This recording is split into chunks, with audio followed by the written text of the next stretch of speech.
chess video. And today I'm going to play a game of chess against the chess.com bots of Viswanathan Anand. I have my phone next to me and I will be relaying the moves. So I'm opening with e4 and he plays c5, the Sicilian. Going to play knight to c3, the closed Sicilian.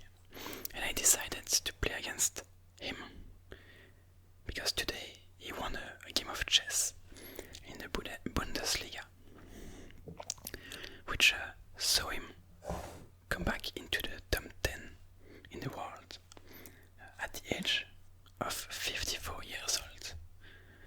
So he is obviously a really strong chess player, but this kind of longevity is actually insane. To see a player still this strong at 54 years old. So I'm playing a Grand Prix Sicilian with bishop to b5, pinning the knight to the king.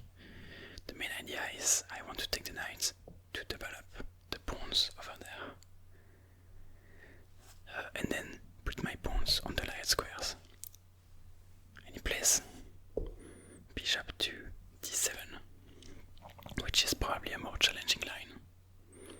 At my level, about 2011 on chess.com, I don't see this much. Most of the time I see like a6. So people want the bishop pair, but really it's nice for black to keep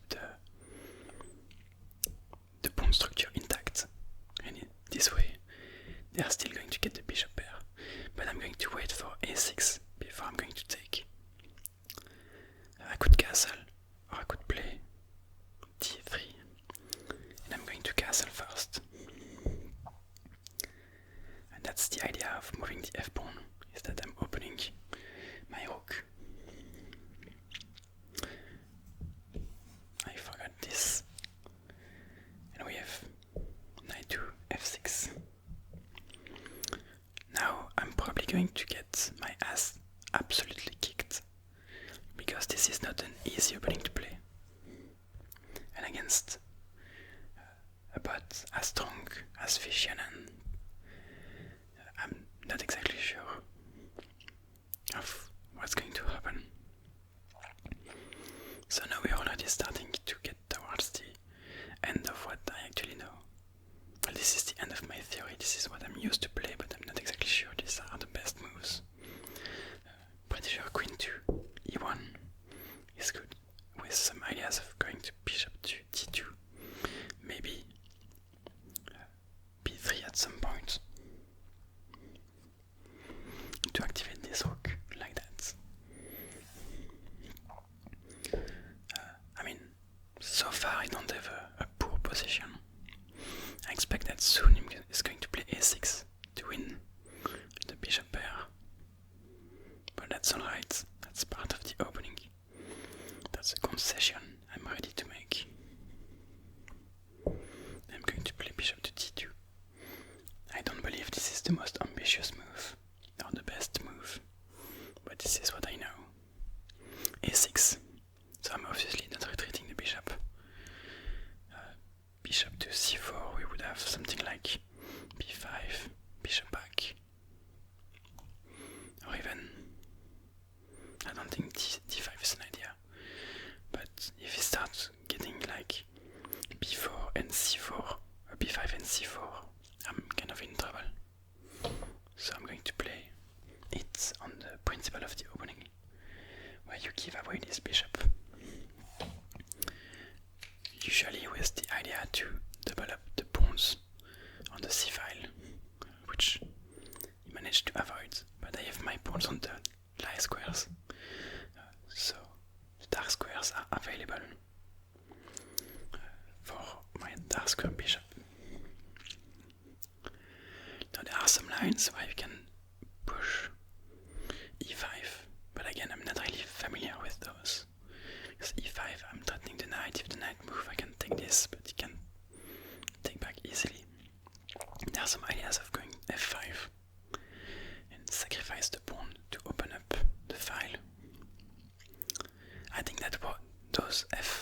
lines work really well against lower rated opponents, but against someone like Vishy, I have some big doubts. So I'm just going to go h3, which prevents knight to g4 and prepares some g4 ideas to play g4, g5, or even just g4 and then f5. We have h6. I have to admit that I'm scared to play g4, but I think that's what I'm going to do anyway. Because that's how I usually play those, really aggressively. Sometimes I lose in a very impressive way.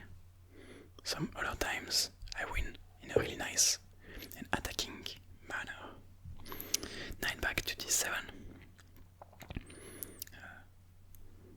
f5 is the move I wanted to play.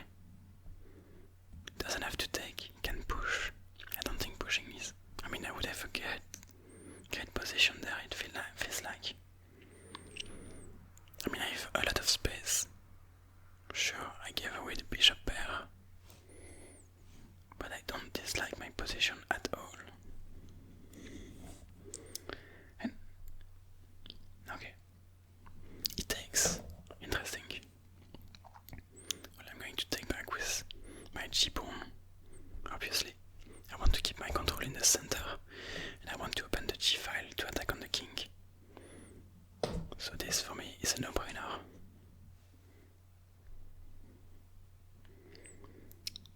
And I feel like at some point I'm going to miss something obvious, and I'm going to lose in a very bad way. There are some ideas for him to go bishop to e5. He's also preventing me from going f6, which might be an annoying move at some point, although it was not really annoying at that point. I would very much, if I had my queen or my rook on the g-file, I could immediately take this h6 pawn. I could go potentially queen to g3, queen g3. What does he play?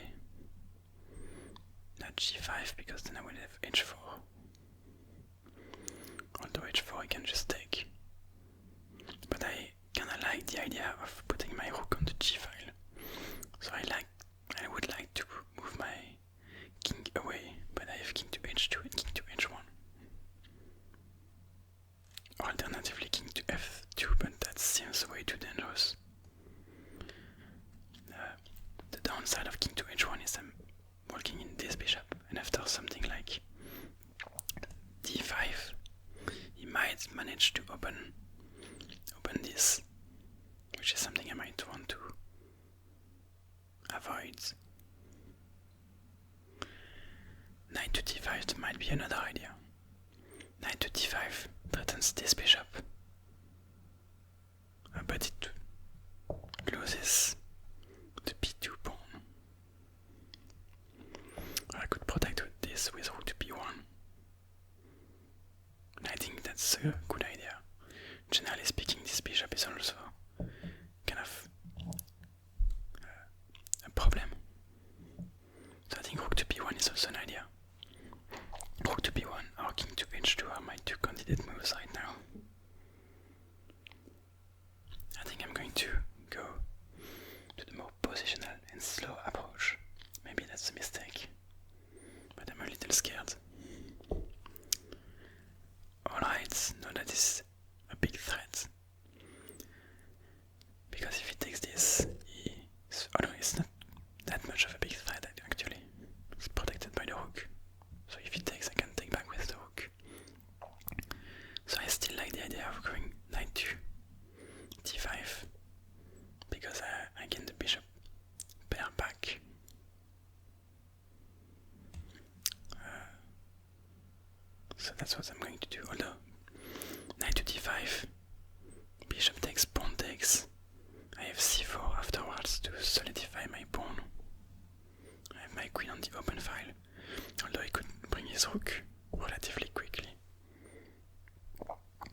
such a strong player. The alternative would be queen to g3. Queen to g3, bishop to g4 is an annoying move. And bishop to g4 is a really annoying move. Well, not because it also looks at this e1 square. Although it's protected twice.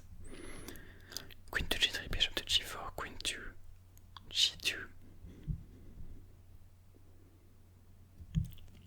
I think that might be a very annoying move for him.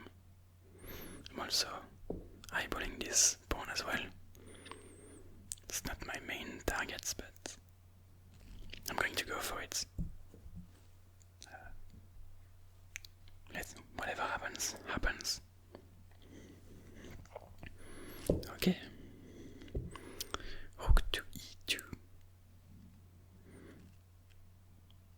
No, again, I can just, rook to f2 to offer the trade of rooks.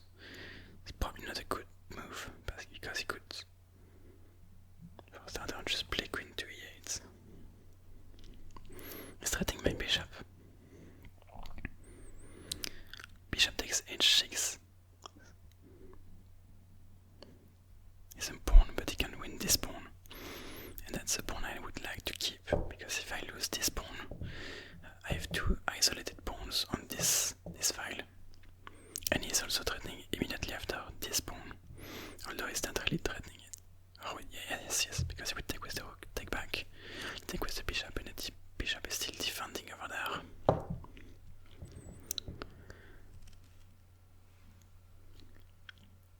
I don't really want to play rook to f2, although that might be a good move. Rook f2, rook takes, I would take back with the king, I believe. Or not with the king, because now you would have this bishop h4 idea. I don't want to give him this pawn, because I think this pawn is much more important than this one. And there is not quite a checkmate, because this bishop is protecting this. Rook d1 is another idea, but rook d1 drops this pawn.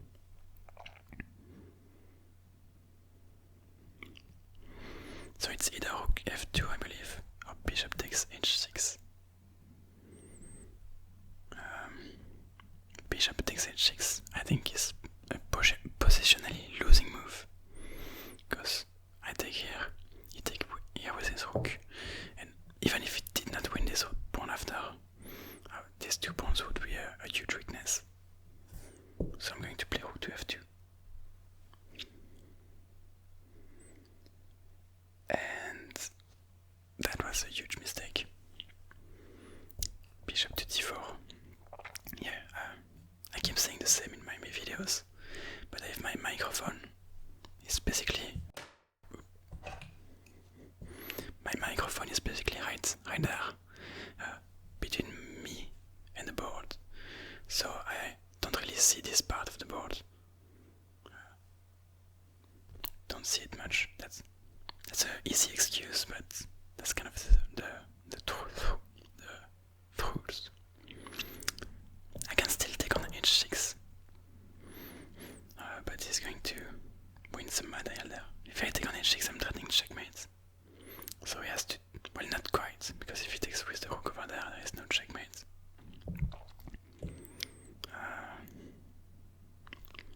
So I might have to admit defeat.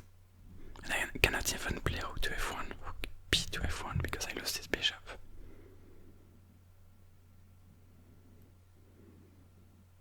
So this was a huge mistake. Something I missed. Well, bishop takes, rook takes, and I'm in huge trouble. So the bishop to e3 doesn't work either. So I think my best move is just to, well, I'm losing at least one rook. So that's a big problem. I'm completely lost.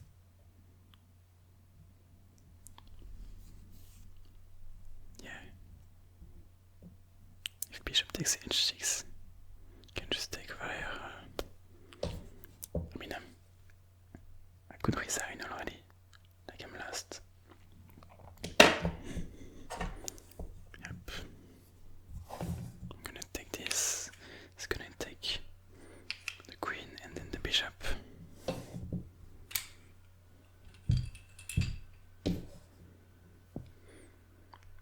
And that's basically game over. Or it does not even take the bishop immediately. Queen to h4, check. I mean, I'm down a rook. He's about to activate his other rook as well to take back the bishop, so I will be down a rook and a bishop. So I'm going to resign over here.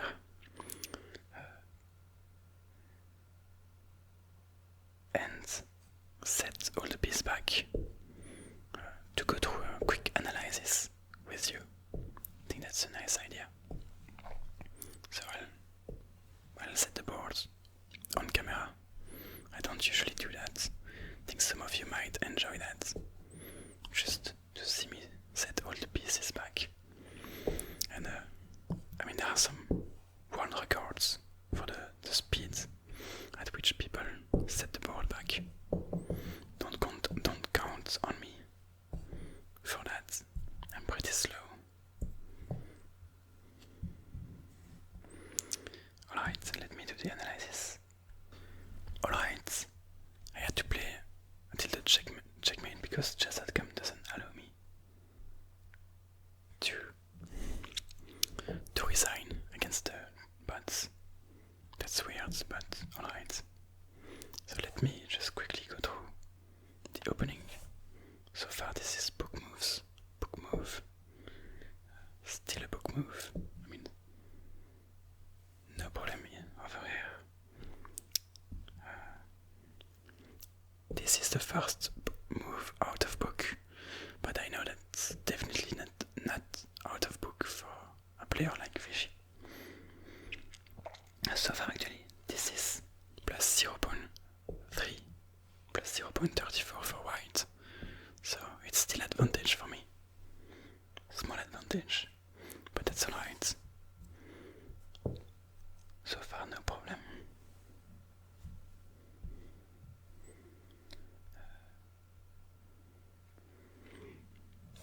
I'm still in a slight advantage. The advantage of starting with the white pieces. We have castle. Bishop to d2.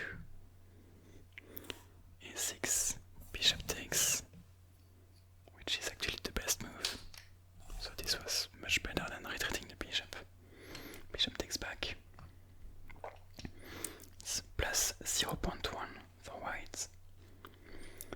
And now this is minus 0.1. So basically an equal position. But the advantage is shifting over there. Back to plus 0.2.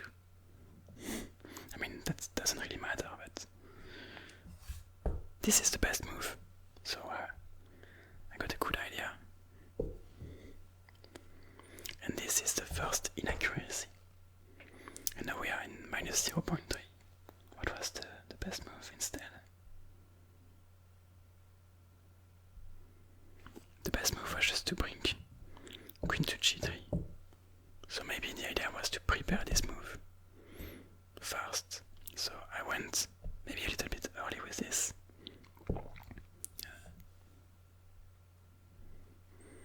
Pawn takes is actually a mistake by him.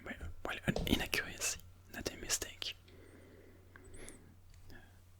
So is this. That I'm in a plus 0.5 position, so really not a bad position for move 14 against such a player. And no, this is a mistake, okay. And I think this is where the game kind of started to shift and to slip out of my control. Best move was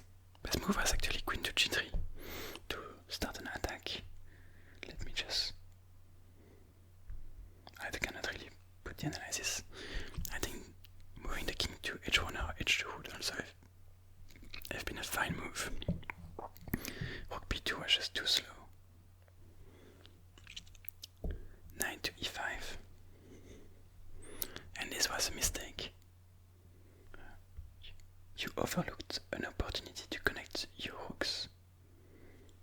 So basically you wanted to move my queen to g3 again, mainly to connect the rooks and to start an attack on over here. Bishop takes and pawn takes. These are the best move. So is this. And now we are in minus 1.3 for black. So now there is a small advantage. Or a relatively big advantage actually. Let's see here what the best move was. This is a good move. The best was simply queen to f1, which is a move that I did not consider. Queen to f1 maybe preventing the rook from coming over here and preparing rook b to e1.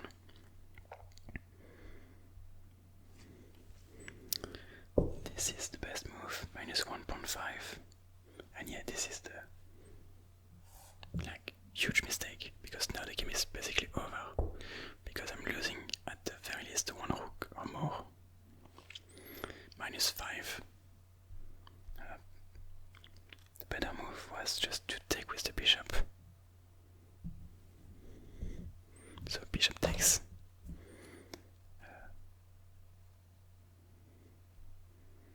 And after bishop takes, let's have a look. Okay, wait a second, it's not easy to do the analysis on my phone. After bishop takes, it's just rook takes c2, and it's definitely not a good position, but it's not completely lost just yet. Oh no, it's not rook takes c2. It's actually simply king to h7, threatening to take this bishop, and then rook takes c2. So first, forcing the bishop to move back somewhere, probably to f4, and then rook takes c2, because the bishop is threatened and you can still win these pawns. Alright, that was an interesting game. Quick blowout. I lost in, how much is that? 22 moves.